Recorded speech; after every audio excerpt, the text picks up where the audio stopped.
Bismillahirrahmanirrahim. Assalamu alaikum. Dear students, welcome to the course of operating system, lecture number 33.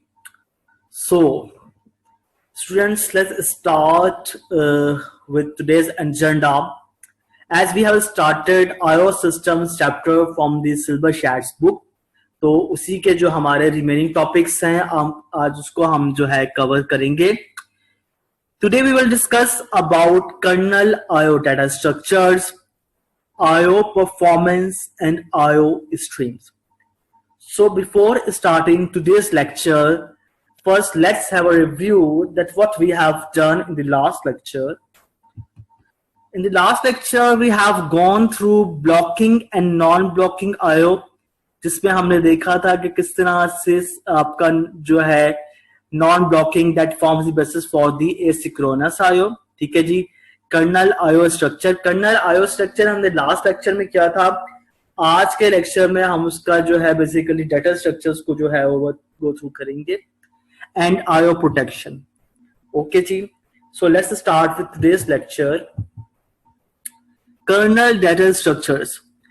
Okay, last time मैंने जो आपको lecture किया था उसमें we have gone through this diagram, जहां पे इस डायग्राम में मैं एक दफा फिर आपको इसलिए बता रहा हूं कि हम लोग ने इस डायग्राम में जो गो थ्रू किया था दैट वाज कि हमारे पास यूजर जो कर्नल है बेसिकली फॉर द आईओ, किस तरह से वो जो डिफरेंट आपके पास प्रोसेसेस हैं या एक प्रोसेस ने जो डिफरेंट बेसिकली फाइल्स ओपन की हुई हैं रिलेटिंग टू नेटवर्किंग या डिवाइसेस, किस तरह से मेंटेन कर रहा है उनका data structure. So basically in the form of एक आपके पास बेसिकली एक टेबल मेंटेन्ड है that contains file descriptors for all the open files. ठीक है, लास्ट टाइम हम लोग ने डिस्कस किया था क्योंकि आज हमने कर्नल डाटा स्ट्रक्चर को डिस्कस करना है तो उसमें इसलिए इस डायग्राम को रेफर कर रहा हूं. सो जिसमें हमने ये देखा था कि योर ईच बेसिकली जो है open file that points to a system record either in the form of file system or networking. So kernel data structure basically keeps state information for IO components, जिसमें हमारे पास अभी हमने देखा open file tables हैं, network connections हैं, character device states हैं. ठीक है जी. सो अब इस इंफॉर्मेशन को जब कीप करना है तो that should be in the form of certain data structure. ठीक है.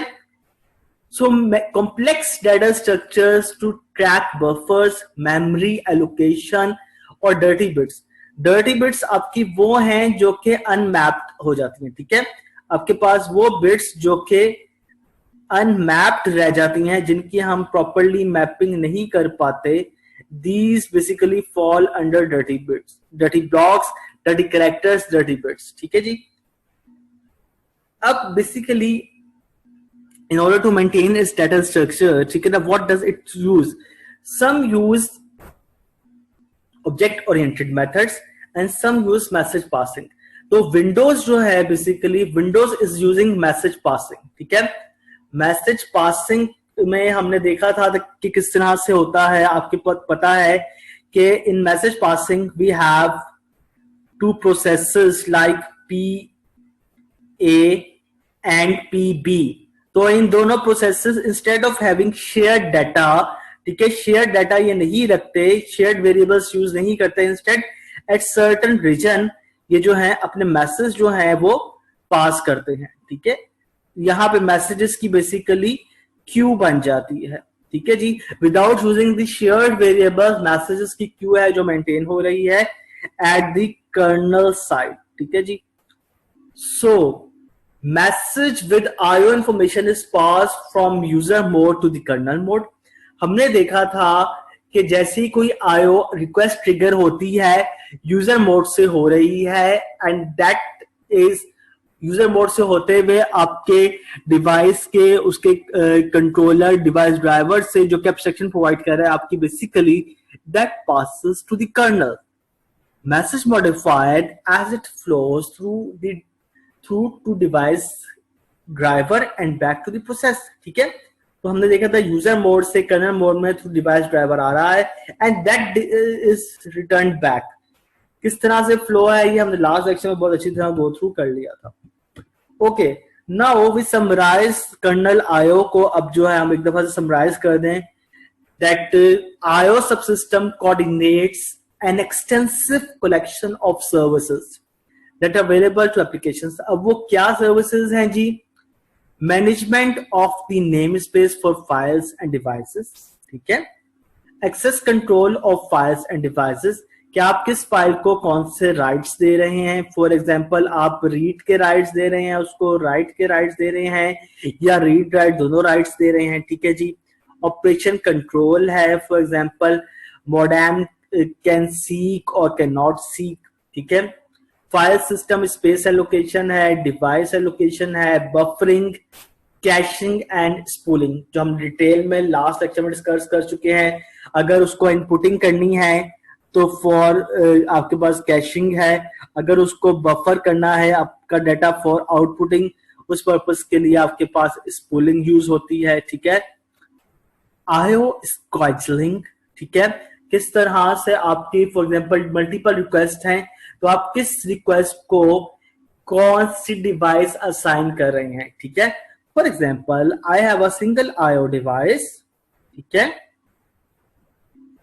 we have a single IO device। अब उस सिंगल IO डिवाइस में हमारे लिए we have lots of different requests, ठीक है जी। अब इन रिक्वेस्ट को किस तरह से फुलफिल किया जा रहा है ये all depends on your IO scheduling, ठीक है जी। Device status monitoring, error handling and failure recovery, ठीक है। Device driver configuration, power management of IO devices, all fall under the category of IO subsystem। Kernel IO, ठीक है, जो colonel basically सारे के सारे जो हैं डिफरेंट तरह के सर्विसेज जो है वो प्रोवाइड कर रहा है, ठीक है। Okay, now we discuss about the performance. क्या परफॉर्मेंस पे, आपके सिस्टम की परफॉर्मेंस पे, आपके इंस्ट्रक्शंस के फ्लो की परफॉर्मेंस पे IO makes any role? Does it or not? What do you think, students? Let's look just for a certain moments, ठीक है, take a break and think, does your IO system make any difference in your system performance? तो literally तो हमें लगता है कि no, but it makes, because if we have a instruction process P1 that is executing an instruction that is assigned a CPU, ठीक है, if there is an IO request, ठीक है, जब आपका प्रोसेस को उस पे CPU है, IO उसको रिक्वेस्ट आई है, so for this we need an interrupt, ठीक है। अब उसके बाद आप दोबारा से जब उस IO के बाद उसको दोबारा से CPU असाइन करते हो, we still need a call, ठीक है। तो इसका मतलब ये है कि आपके पास कॉन्टेक्स्ट स्विचेस हो रहे हैं, इंटरप्ट्स आ रहे हैं। आपने अगर एक डिवाइस पे हमारे पास लेट्स सपोज G1 कोई डाटा है, इसको डिवाइस 2 में लेके जाना है, तो उनके डिफरेंट ट्रांसफर रेट्स की वजह से हमें किसी ना किसी बफर में उसकी स्टोरेज बफरिंग करनी पड़ेगी। So for all this purposes आपकी IO को कैटर करने के लिए somehow your system performance is compromised, ठीक है।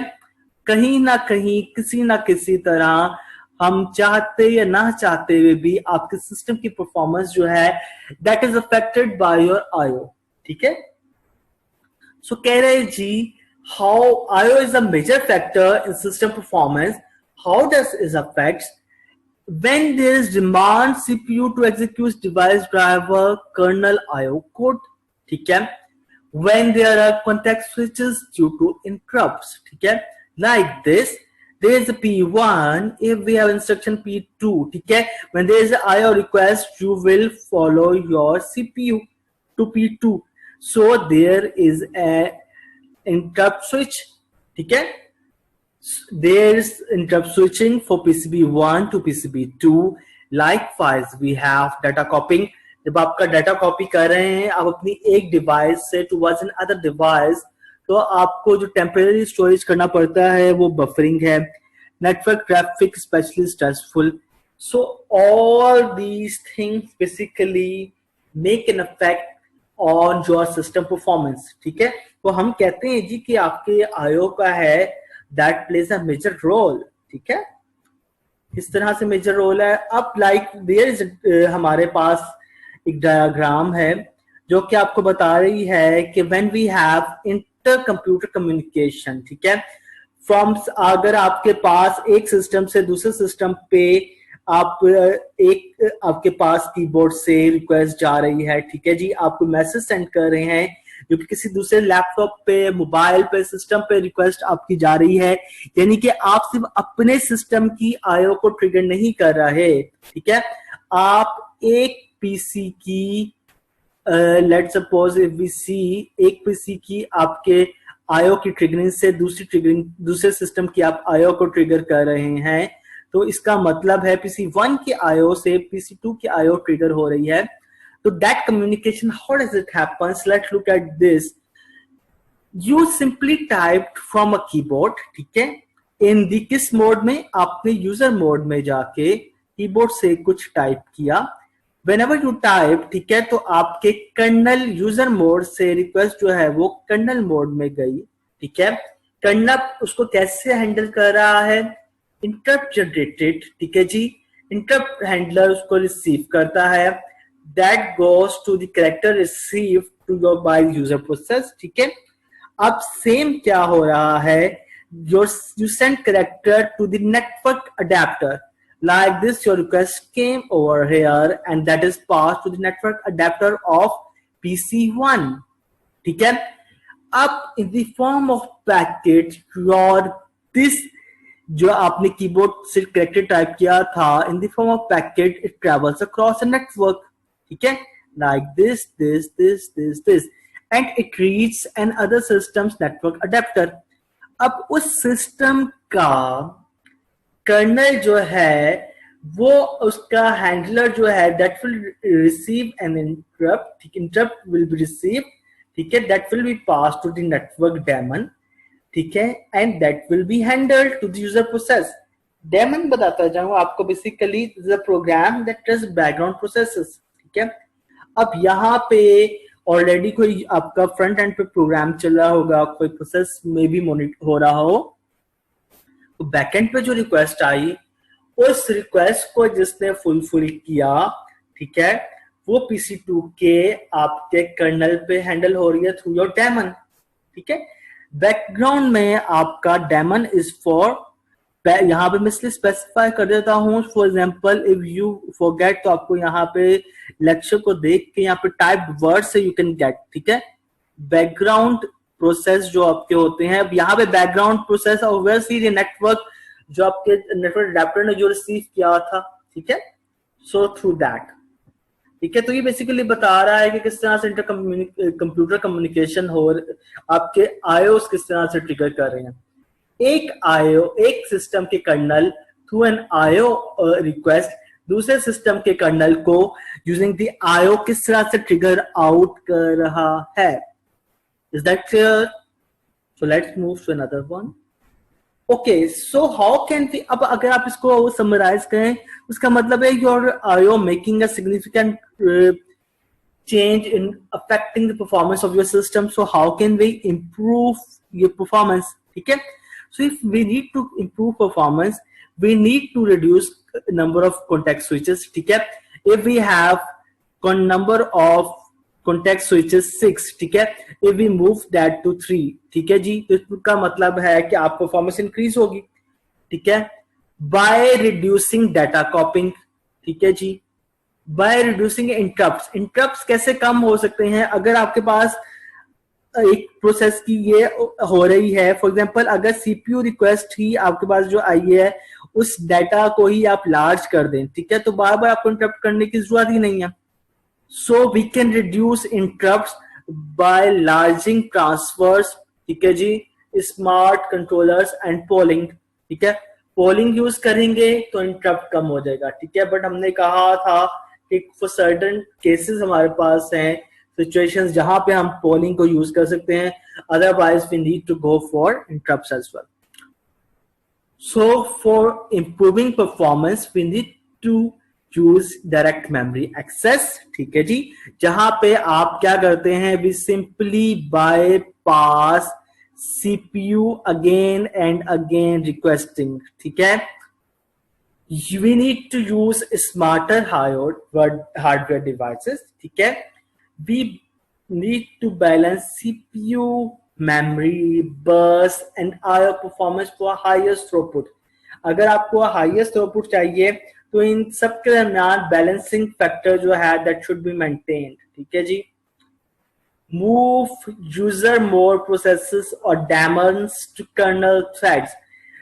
ईच यूजर थ्रेड, ठीक है, आपका यूजर लेवल थ्रेड जो है that should must be mapped to kernel threads, ठीक है, ये मैपिंग आपकी मस्ट होनी चाहिए टू इम्प्रूव योर परफॉर्मेंस, ठीक है।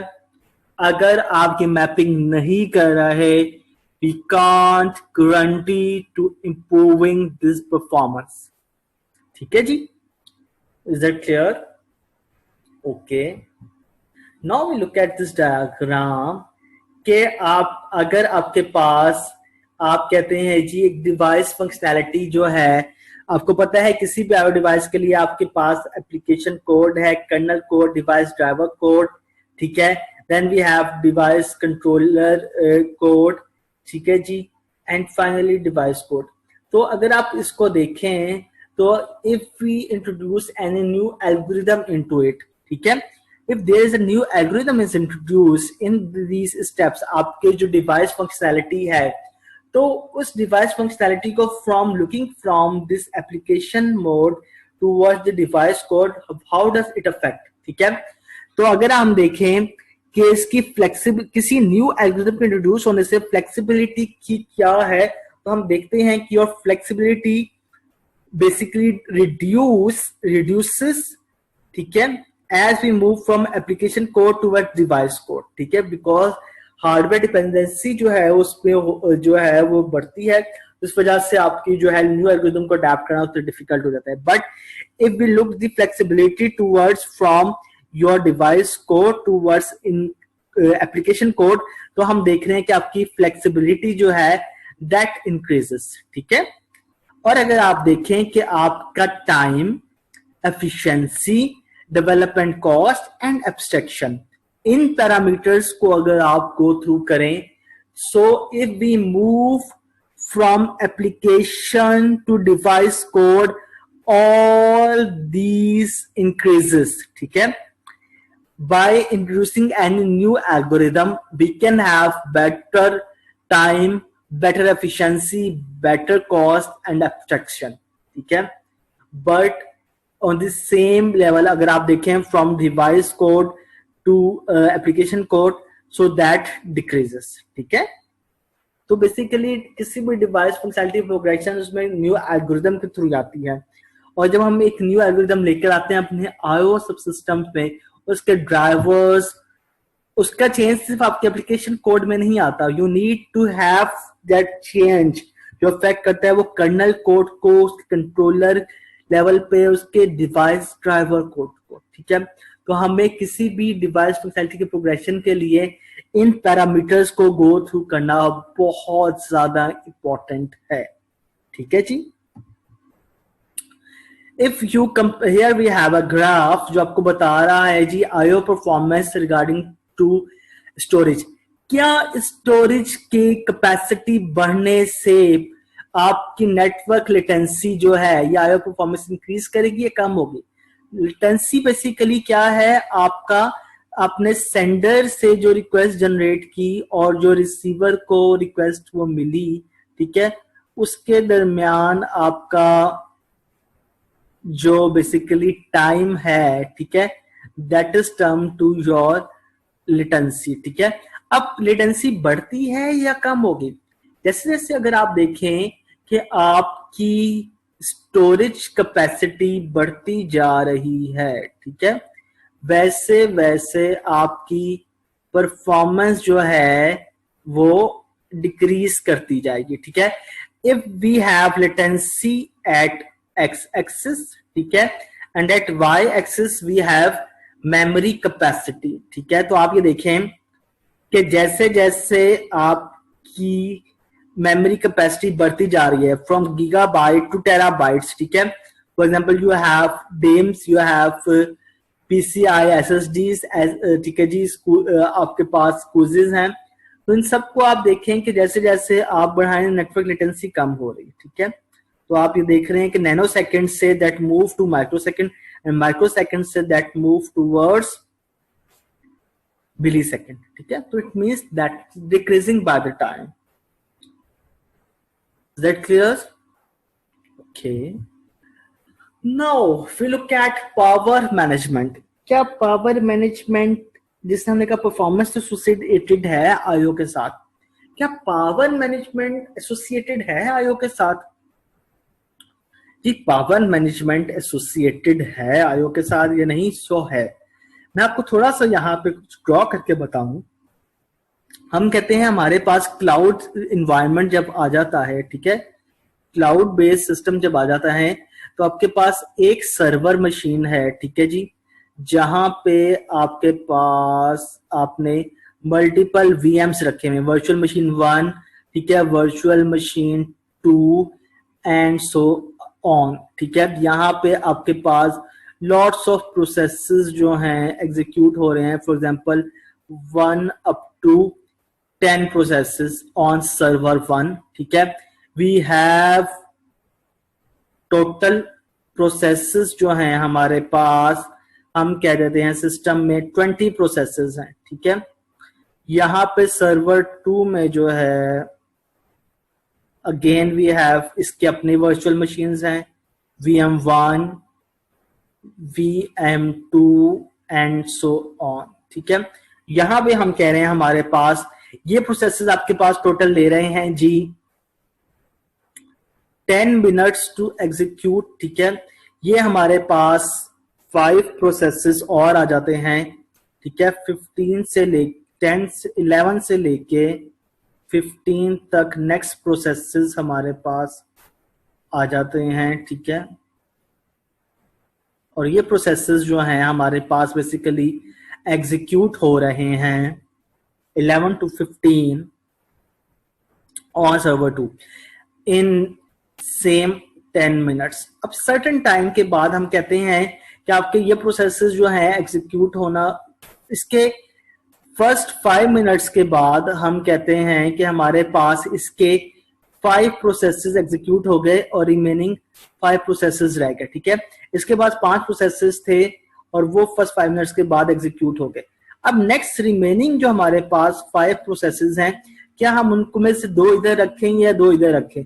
हम क्यों ना बेटर अप्रोच लें कि वो 5 प्रोसेसेस आप सारे के सारे इधर ले जाएं और इस सिस्टम को जो है आप शट डाउन कर लें। इससे क्या होगा कि अगर आप दोनों सिस्टम्स कुछ प्रोसेसेस के लिए ऑन रखेंगे, लोड बैलेंसिंग की जरूरत नहीं है, तो वो आपका पावर जो है डिजास्टर बनेगा।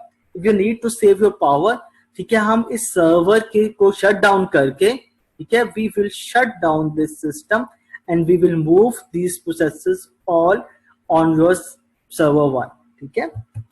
So likewise हम इसको देखते हैं कि आपके पास not strictly domain of IO but much is IO related, somehow ये IO relate कर भी रहा है। Computers and devices use electricity, ठीक है जी, generate heat, frequently require cooling, ठीक है जी। ऑपरेटिंग सिस्टम, अब ऑपरेटिंग सिस्टम कैसे हेल्प आउट कर रहा है? Operating systems can help manage and improve use by cloud computing environments, move virtual machines between servers, ठीक है, लाइक दिस एंड दिस, जिसका अभी हमने देखा है, ठीक है। Can end up evacuating whole systems and shutting them down, एक सर्वर को आप शट डाउन कर दें, दूसरे पे लोड ट्रांसफर कर दें, ठीक है। Mobile computing has power management, ठीक है, जिस तरह से हम देखें तो आपके पास यहाँ पे एंड्रॉइड की एग्जांपल है, ठीक है। एंड्रॉइड किस तरह से कर रहा है? आपके पास एंड्रॉइड का है जी कंपोनेंट लेवल पावर मैनेजमेंट, ठीक है। वेक लॉक्स हैं आपके पास, और इसके अलावा पावर कोलैप्स के लिए क्या कर रहा है? Put a device into very deep sleep. Deep sleep का मतलब ये है कि आप उसको मार्जिनली ऑन रखेंगे, ये नहीं होगा कि for button press for incoming calls your mobile will be in awake, ठीक है, otherwise it will not use less battery, ठीक है जी, so it will be using less, ठीक है, यूज लेस पावर, ठीक है, when we have in deep sleep it will use less power. So modern systems use advanced configuration and power interface firmware, providing code that runs as routines called by kernel for device recovery, management and power management. ठीक है, इस तरह से उसने कहा जी कि Android आपको deep sleep provide कर रहा है. ठीक है, तो ये फीचर्स जो हैं मोबाइल और क्लाउड के जो न्यू मॉडर्न टेक्नोलॉजी में है वो आपको पावर मैनेजमेंट प्रोवाइड कर रहे हैं, उनके ओएसएस प्रोवाइड कर रहे हैं आपको समहाउ किसी ना किसी तरह उसको कैटर करना. ठीक है, यू कांट से कि आप उसको टोटली जो है ओवरथ्रू कर रहे हैं. ठीक है, ओके, अब हम देखते हैं transferring IO request to hardware operations. जैसे ही आपका यूजर मोड में, ठीक है, we are in user mode, जैसे ही यूजर मोड में आप आईओ रिक्वेस्ट जनरेट करते हैं, ठीक है, जो कि फुलफिल होगी आपकी कर्नल मोड में जाके. ठीक है, उसके लिए आपको जिन जिन हार्डवेयर को ट्रिगर करना पड़ता है, तो कह रहे किस तरह से होता है, consider reading a file from a disk for a process. ठीक है, आपने एक हार्ड डिस्क से किसी फाइल को रीड करना है. ठीक है, तो अब आपको क्या करना पड़ेगा, you need to determine device holding file. ठीक है जी, you need to translate name to device representation, physically read data from disk into buffer. ठीक है, उस हार्ड डिस्क से आप अपना डाटा जो है पहले बफर में ट्रांसफर करेंगे. ठीक है, तो अब आपको बेसिकली इस आईओ रिक्वेस्ट पे कितने हार्डवेयर ऑपरेशंस जो हैं वो करने पड़ रहे हैं. ठीक है, so make data available to requesting process and return control back to the process. ठीक है जी, आपने उस प्रोसेस को कंट्रोल रिटर्न करना है. यहाँ पे आएगा कर्नल जो है डिफरेंट इसको ट्रिगर करेगा. ठीक है, और फाइनली जो है आप रिटर्न करेंगे टू दैट इनिशिएटिंग प्रोसेस. ठीक है जी, सो अगर आप इसका लाइफ साइकिल देखें, सेम थिंग हम डायग्राम के थ्रू अगर देखें तो हो क्या रहा है, यूजर मोड में आप जो है रिक्वेस्ट कर रहे हैं. ठीक है, अगर तो पहले से can already satisfied IO request अगर हो चुकी भी है, इफ देयर इज यस, ठीक है, you will place data in return values and that will return system call to the generated IO. अगर नहीं हुई भी तो you will send request to device driver. ठीक है, डिवाइस ड्राइवर के पास आएगी, इंटरप्ट हैंडलर उसको हैंडल करेगा, वहां से डिवाइस कंट्रोलर के पास आएगी, that will execute command monitor device IO will be completed. ठीक है, and receive interrupt by the receiver and that will determine IO completed and finally you will have return from the system call. ठीक है, user mode से ही generate हुई थी request और finally आपके user mode में आके ही दैट कॉज एंडेड. ठीक है जी, यूजर मोड में ही उसने उसको एंड कर दिया जाता है. ठीक है, लाइक दिस. ठीक है जी, lastly we discuss about streams. Stream क्या होती है, अगर हमने देखा हो, आप कभी सी का प्रोग्राम देखें तो सी के प्रोग्राम में जाके हम लोग एक फाइल इंक्लूड कर लेते हैं स्टार्टिंग में, हैश इंक्लूड. ठीक है जी, IO stream, hash include IO stream dot h. ठीक है जी, हेडर फाइल हमने इंक्लूड कर ली. स्ट्रीम क्या है, बेसिकली आपकी ट्रांसफरिंग है. ठीक है, बिटवीन, अगर आप कहते हैं ये डिवाइस 1 है, ठीक है, ये डिवाइस G2 है, तो इन डिवाइसेस के दरमियान जो कम्युनिकेशन हो रही है, ठीक है, इधर इट इज टू वे और single way, that is passing through an stream. ठीक है, तो कह रहा है इट कैन बी इधर full duplex. Stream basically is the full duplex communication channel between the user level process and device in Unix version 5 and beyond. ठीक है, अब क्या है ये फुल डुप्लेक्स? फुल डुप्लेक्स आपको बेसिकली कैसी कम्युनिकेशन है, जहां पे आप दोनों, यहाँ पे देखें, आप रिक्वेस्ट आपकी at a time simultaneously communication हो रही है. ठीक है, बेसिकली फुल डुप्लेक्स में connected devices can communicate in both directions simultaneously, ठीक है। फुल डुप्लेक्स के लिए जो साइमल्टेनियस का वर्ड बहुत जरूरी है, ठीक है, कि साइमल्टेनियसली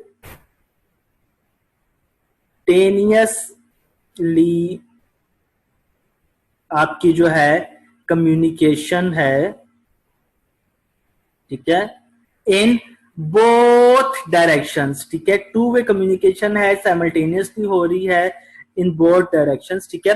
तो stream consist of a stream head interfaces with user processes. Stream के हेड में क्या आ रहे हैं जी, स्ट्रीम हेड कंटेन्स इंटरफेसेस, ठीक है, driver and interfaces with the device. एक एंड पे आपके स्ट्रीम के क्या है जी, यूजर प्रोसेसेस हैं, ठीक है, यूजर प्रोसेस है आपका एक एंड पे, और दूसरे एंड पे आपका क्या है बता रहा है आपको, डिवाइस है, ठीक है। और उन दोनों के दरमियान आपकी बेसिकली क्या है, stream is being pass in the form of full duplex, ठीक है जी। Each module contains a ready queue and a write queue. Message passing is used to communicate between queues. Message passing use हो रही है। Message passing जब हम use करते हैं basically for asynchronous way में उसको यूज किया जाता है, क्योंकि मैसेज पासिंग में we don't use shared variables, ठीक है। लुक एट दिस डायग्राम जो आपको बता रहा है कि स्ट्रीम्स के अगर आप देखें तो स्ट्रीम के हेड पे आपके पास यूजर प्रोसेसेस हैं और स्ट्रीम के एंड पे हमारे पास जो है हमने कहा डिवाइस थी। हमने कहा था ना कि स्ट्रीम का जो एंड है आपका, स्ट्रीम का एंड जो है बेसिकली क्या कर रहा है, स्ट्रीम का एंड आपका डिवाइस को कैप्चर कर रहा है और स्ट्रीम का जो आपका हेड है वो यूजर प्रोसेस को, ठीक है। We have a write queue for different devices. This will be passed and will be passed to the read queue and return back to the user, ठीक है। So in all आपको किसी भी दो device का कम्युनिकेशन है that is passed through a stream. So students, if we summarize to this lecture, we have gone through kernel data structure. उसके बाद हमने देखा कि हम IO परफॉर्मेंस को अफेक्ट करती है, पावर मैनेजमेंट को अफेक्ट करती है कि नहीं करती है, तो किस तरह से करती है, and how can we make our power management improve and how can we make our performance increase, ठीक है। Lastly we discussed streams. So operating system का इसमें क्या रोल है, we have gone through it for our IO systems, ठीक है। Hopefully आप लोगों को ओएस का कंट्रोल वो सिस्टम आईओ के लिए किस तरह से है समझ आया होगा। Inshallah, next time we will conclude with some new topics. ठीक है? Thank you very much for your time. Allah Hafiz and take care.